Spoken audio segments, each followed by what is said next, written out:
Karibu mpendwa msikilizaji na mfuatiliaji wa St. Gaspar Media katika kipindi cha maisha ya watakatifu.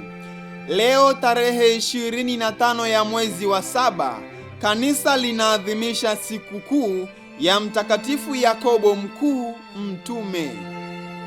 Yakobo na ndugu yake Yohane Mwinjili walikuwa watoto wa Zebedayo, mvuvi maarufu katika ziwa Galilaya. Mama yao alikuwa Salome, ambaye alikuwa dada wa Bikira Maria. Ndiyo kusema walikuwa binamu zake Yesu.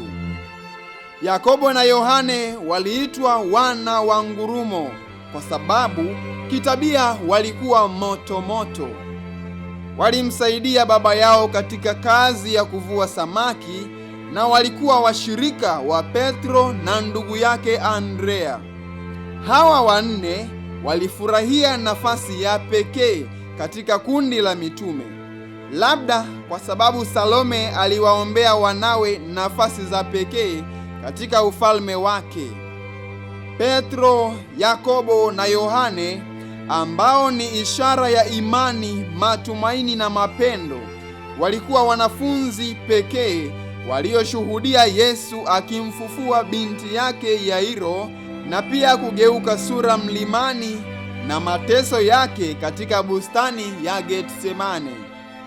Yakobo mkubwa alikuwa wa kwanza kufa shahidi. Herode Agripa wa kwanza, mjukuu wa Herode mkuu aliyewaua watoto mashahidi, alijaribu kwa kila njia kuwapendeza Wayahudi, na mwaka 43 alimkamata Yakobo ambaye alikuwa moto katika kuhubiri Injili na kumkata kichwa. Kadiri ya mapokeo ya Klementi wa Aleksandria, yule aliyemshtaki Yakobo kwa Herode, naye aliuawa kwa kuwa aliongoka aliposhuhudia jinsi Yakobo alivyoshuhudia imani hadi kufa bila kuogopa chochote. Mshtaki wa Yakobo alijuta dhambi yake alipoona uhodari wa mtume katika mateso, na akasema yeye naye ni Mkristo. Basi akahukumiwa kukatwa kichwa. Wote wawili walipopelekwa nje, yule mshtaki alimshika Yakobo akamwomba msamaha. Yakobo akamwambia, amani iwe nawe.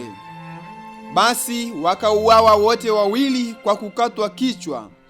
Kadiri ya mapokeo ya karne ya 9, Yakobo alihubiri Injili huko Hispania na mwili wake uliletwa Compostela, kaskazini magharibi mwa peninsula ya Iberia, mahali palipojengwa kanisa la hija ambalo lilikuwa maarufu kupita vituo vyote vya hija karne za kati katika bara la Ulaya. Mtakatifu Yakobo anaheshimiwa hasa huko Compostela nchini Hispania. Hata hivyo, mapokeo haya hayajathibitishwa. Yakobo ni mtakatifu msimamizi wa Hispania na Chile. Itukuzwe damu ya Kristo! Milele amina. Tafakari fupi inayotokana na maisha ya Mtakatifu Yakobo Mkuu Mtume. Kama nampenda Yesu, napaswa kutamani kufanana naye. Kama nampenda Yesu, napaswa kupenda alichopenda Yesu, kile alichopendelea zaidi, yaani unyenyekevu. Rejea ya Mtakatifu Petro Julian Eymard. Watakatifu wengine tarehe 25 ya mwezi wa 7: Mtakatifu Kukufas, mfiadini wa Hispania. Mtakatifu Yakobo Mkuu Mtume, utuombee.